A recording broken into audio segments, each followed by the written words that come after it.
Welcome to video part 2 on chapter 2, vocabulary. In this segment we're going to talk about the use of context clues. So what are context clues? Well, context clues are all the words that surround a word or a phrase that you're unsure of. Sometimes if we read the sentence before and the sentence after the sentence that contains the unknown word, we're able to unlock its meaning. This is a reading skill that is very beneficial for college students because it enables you to keep going and persist with your reading rather than stopping and using a dictionary, which interrupts the flow of your comprehension. Take a look at this example.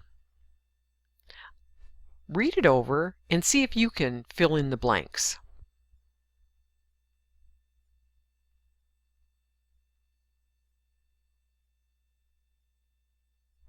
Rate refers to the speed at which you speak. If you speak too quickly, your listeners will not have time to understand your message. If you speak too slowly, your listeners' minds will wander. Most of us are able to fill in those blanks quite easily because of the context of the passage itself. How about this? Doctors warn us not to drink a lot of alcohol, but red wine, in moderation, is a salubrious addition to a meal. So if they're warning us not to drink a lot of alcohol, and then we see the transition word but, red wine in moderation is a salubrious addition, we know that it probably means something positive about red wine. Or take a look at this one. The celebrity checked into the hotel under a nom de guerre to avoid the paparazzi. Well, we know that paparazzi tend to only follow those people who are very, important. So celebrity seems to match up with that. So if they're checking into a hotel, what do you have to do when you check into a hotel? You have to sign your name. So it would seem that nom de guerre means the signature that they used at the hotel. I usually don't answer the phone when my garrulous cousin calls. She talks my ear off. From the context of this sentence, we can very easily figure out that a garrulous person is somebody that really talks quite a bit. So there are basically 4 different types of context clues that we're going to look at.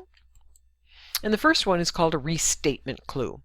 This means that you're saying the same thing, but in 2 different ways. It would include definitions that are often provided in textbooks for us for vocabulary words as well. Another type of context clue is a contrast clue. This is where we use words with the opposite meaning to define a term. Our third type is example clues, when we simply substitute other words or provide examples of the word in question so that we can help the reader to make an approximation at the meaning of the word that we're looking at. And then there are general knowledge clues. These use your background knowledge for you to be able to figure out any kind of a term or an expression that might not be familiar to you. Let's take a look at some examples of each type. Restatement. The factory supervisor demanded an inspection, which is a careful and critical examination of all of the meats processed each day. So we know, given the benefit of some of the punctuation here in the type, that inspection means careful and critical examination, which points us to a definition of the word inspection. Some spiders spin silk with tiny organs called spinnerets. We also know from the way this sentence is structured that tiny organs is the definition for spinnerets. His pertinacity, or stubbornness, is the cause of most of his trouble. Again, with the use of a similar word or a restated word, we can figure out that pertinacity has a meaning similar to being stubborn. Here's some example clues. The builder decided that the house would be built on a number of sites.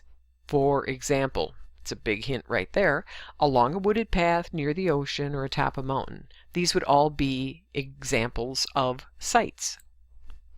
It was an idyllic day, sunny, warm, and perfect for a walk in the park.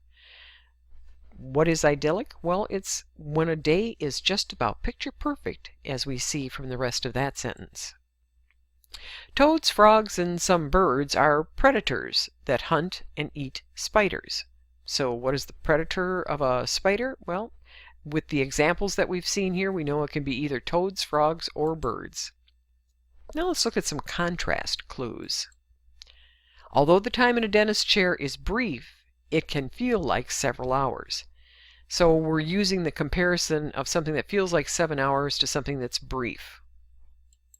A contrasting comparison. You can doze in class again, however, if you do, I'll pinch you and wake you up. So again, the opposite of dozing would be to wake up.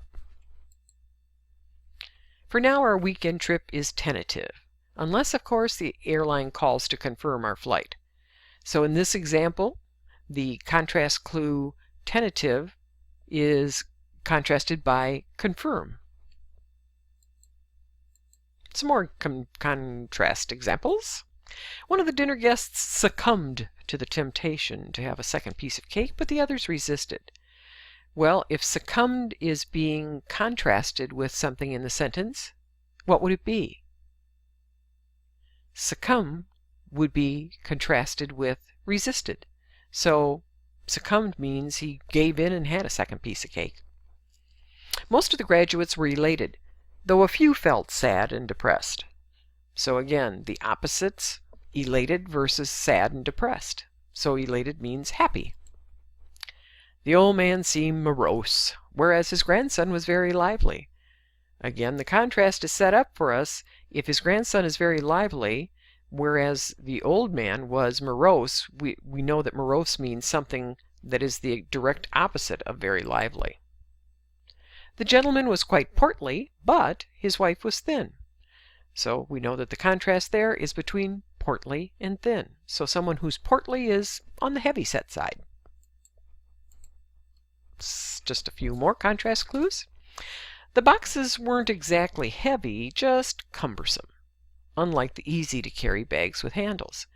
So cumbersome would be in contrast to easy to carry, meaning that it's awkward. The patient is so somnolent that she requires medication to help her stay awake for more than a short time.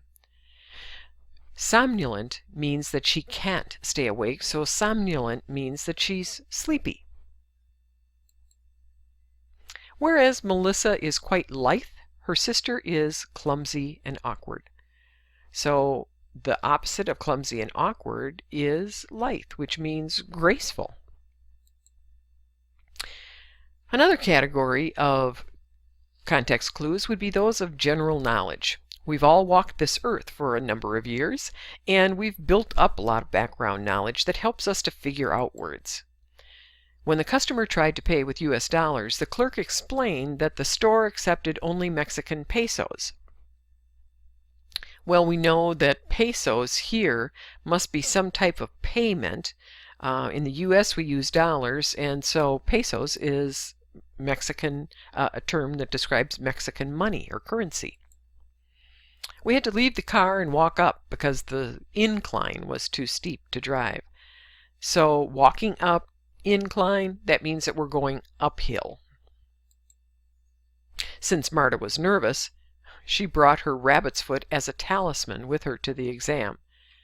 Well, when we're nervous, we often use something to comfort or soothe us. And if you're from the United States, you probably know that a rabbit's foot, carrying a rabbit's foot, is supposed to give you good luck. And not good luck if you're the rabbit. And so we know that a talisman is probably some type of a good luck charm. Walt's pugnacious behavior made his opponent back down. Well, if Walt's being pugnacious and his opponent, kind of shrunk back from him, that probably means that he was aggressive in some way. This one's a good one.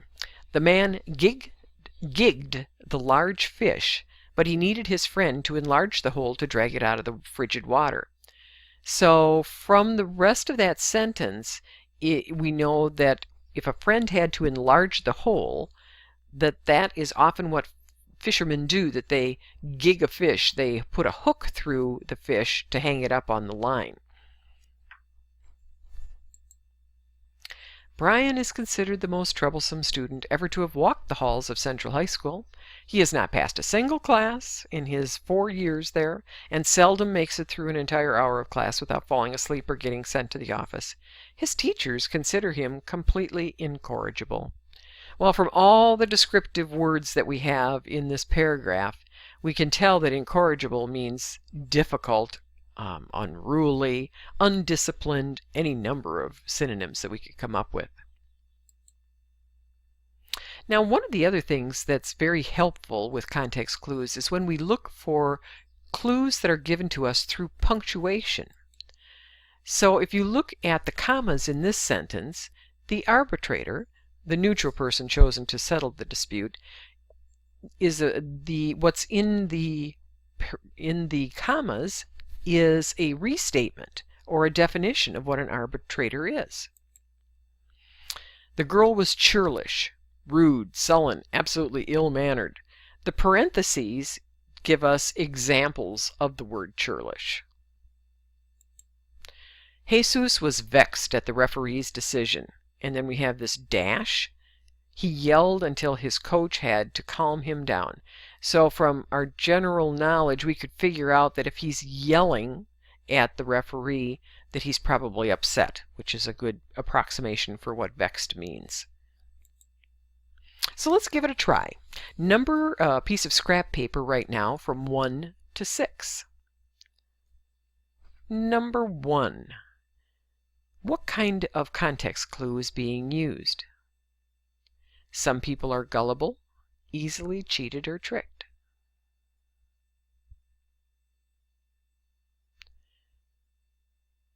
Number 2. Juliet is effusive when recognizing the good in others, unlike her sister, who rarely compliments anyone. What type of clue is provided for you to understand what effusive is? Number 3. Many people expect physicians to always be accurate, forgetting that they, like us, are fallible.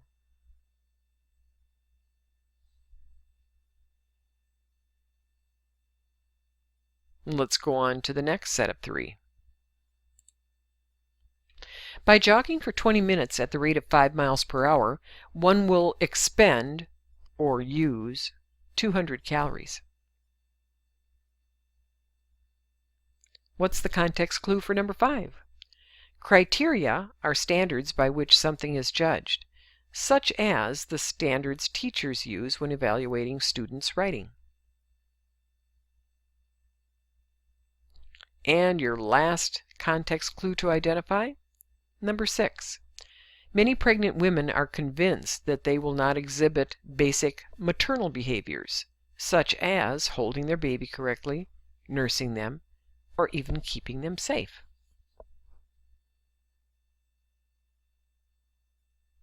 Let's check and see how you did. The first example is one of restatement.